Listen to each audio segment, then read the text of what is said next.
Hello good morning सबैजनालाई। आज चाहिँ छिटो उठेको किनभने आज चाहिँ हाम्रो घरमा पूजा छ नि त, घरको पूजा। अन्त त्यही कारण आज चाहिँ अलिकति छिटो 7 बज्न आँट्दा उठेको थिएँ। र आजको भ्लग चाहिँ म यहाँबाट स्टार्ट गर्दैछु। हेर्दै जानुहोस् के हुन्छ। तपाईँहरूलाई देखाउँदै जान्छु भराइसम्म। हेलो बहिनी गुड मर्निङ भन। गुड मर्निङ भनिदेऊ न अन्त।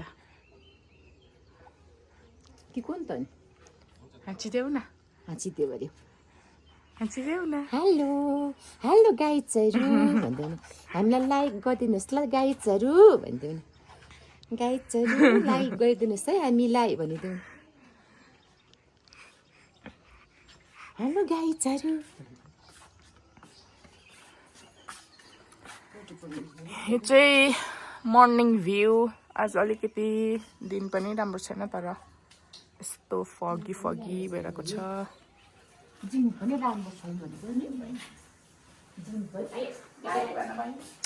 चाहिँ मम्मीले आलु उसिन्नु हुँदैछ।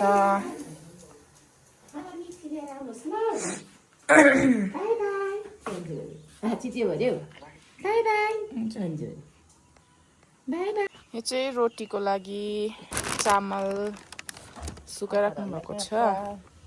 यो चाहिँ हो काँक्रा, अचार हाल्ने काँक्रा अमिलो धोएर सुकाउनु भएको। उसिनेर मम्मी उसिनेर मिठो हुन्छ यसको अचार। मैले त हिजो भक्कु यो खाएर घाँटी दुखिरहेको छ।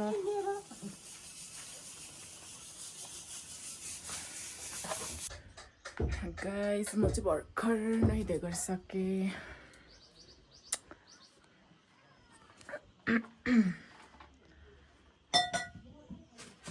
बाजे पनि आइसक्नुभयो। मामाले चाहिँ चामलको पिठो बनाउनु हुँदैछ रोटीको लागि। हाई भनिदिनु न मामा मेरो भ्लगमा। हेलो नमस्ते गुड मर्निङ। आज सेलुटेको हामी तयार गर्दैछौँ है। आटा चामलको आटा। माइजूले पोल्नुहुन्छ रोटी चाहिँ।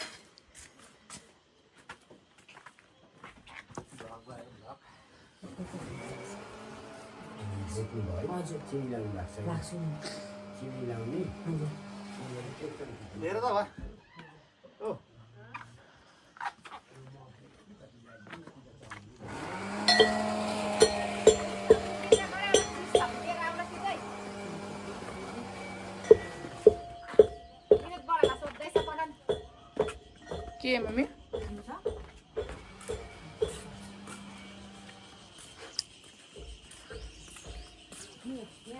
रोटीको लागि चाहिँ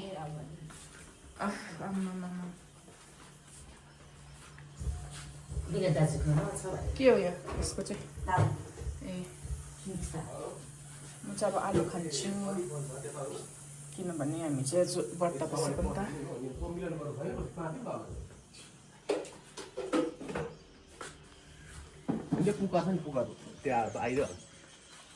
अहम सर्वबाधर्विनिमितो धनदानसुतन्वित मनुष्यम प्रसादेन पपीचति न संशयम। ओम श्री वियोच नमो नमः। हरि ओम। नानीहरू बाल्ने र पाँचै कलशलाई आशीर्वाद।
हजुरहरूले पहिला यसो यसरी राखेर ढोग गर्नुहोस् नानी कसरी गर्दा हुन्छ धुप दिइ गरिदिनु हजुरले पनि ढोग गर्ने सदा सर्वदा वास्तु भगवानको आशीर्वाद बनिरहोस् ओम गृह वास्तु भगवानाय नमो नमः दाइने खुट्टा हजुरले हाम्रो चाहिँ अब होम सुरु हुन आँटेको छ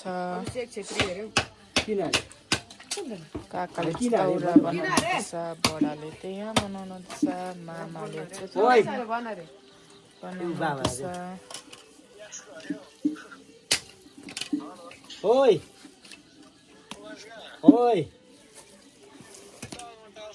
अब संविधा छ नि सबै निकाल्नुहोस् त बिल पानीले चाहिँ चोखाउनु 9वटा चिज छ औमा श्री वियोजनमा हरि ओम श्री वियोजनमो नमः हम तिलानि आकृतेन जमानुनि देवलितने हिरण्यसवितरतनं देवयति वनिपतिनो ओम सूर्याय नमः स्वाहा ओम देवी द्वारा इन्द्रसमगाते आवेति सकमरुद्रवियोजनम ओम यद्यै नमः स्वाहा हरि ओम नमः संभवाय तमयो भवाय नमः संभराय नमः सराय शिवाय ओम शिवाय नमः स्वाहा हरि ओम विष्णुधरा तमति विष्णवे सनते सवितरे दुर्वासेदं विष्णुभ्यो नमः स्वाहा हरि ओम गणनाथा गणपति भवानि ध्यानाथा ध्यापति भवानि विघ्नाचानि विपति भवानि वसो नमः जानि गणनं समदासि गणनं ओम दिनकाय नमः स्वाहा ओम अम्बे के बाली के मनया तपसा सुभद्रकं पिलवाति ओम दुर्गदेव्यै नमः स्वाहा हरि ओम वायो तेजसानि विरोधा सासेन नियुक्ते समापिताय ओम वाग्यै नमः स्वाहा हरि ओम ओम जय जगदीश हरे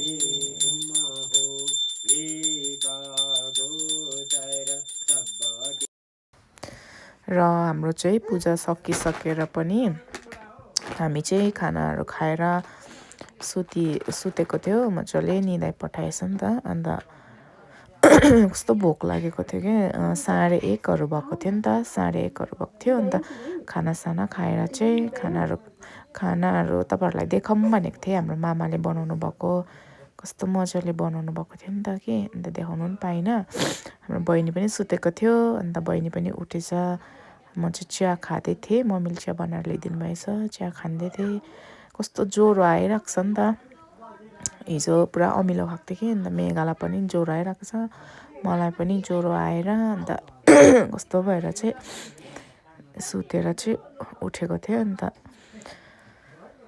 यति बेला चाहिँ अलिअलि घाम लागिरहेको रहेछ अघि त दिन पनि कस्तो भइरहेको थियो घाम पनि थिएन जाडो थियो अन्त घाम लागिरहेको रहेछ अन्त मेघाले पनि मलाई कस्तो ज्वरो आएर टाउको दुख्यो भन्दै थियो नि त अन्त आजको चाहिँ यति नै थियो भ्लग हाम्रो त्यस्तो खास त केही छैन तर नि घरको सानो पूजा थियो अन्त त्यही भएर चाहिँ सानो भ्लग बनाएको थिएँ नि त मलाई चाहिँ कस्तो मार्गी लागेर सिगान पुस्दै गइने क्या म चाहिँ अन्त आजको लागि चाहिँ यति नै अब बेलुकाको खानाहरू पनि मम्मीले 12 बजीकै छ भन्नुहुँदै थियो नि त अन्त बेलुका पनि त्यही खाने अरे अलिअलि भातहरू बनाएर के बनाएर चाहिँ अन्त आजको लागि चाहिँ यति नै हेर्दै गर्नुहोस् मेरो भ्लग सपोर्ट गर्दै गर्नुहोस् लाइक पनि गर्नुहोस् कमेन्ट गर्दै गर्नुहोस् युट्युबमा मेरो च्यानल सब्सक्राइब पनि गरिदिनु होला बाई बाई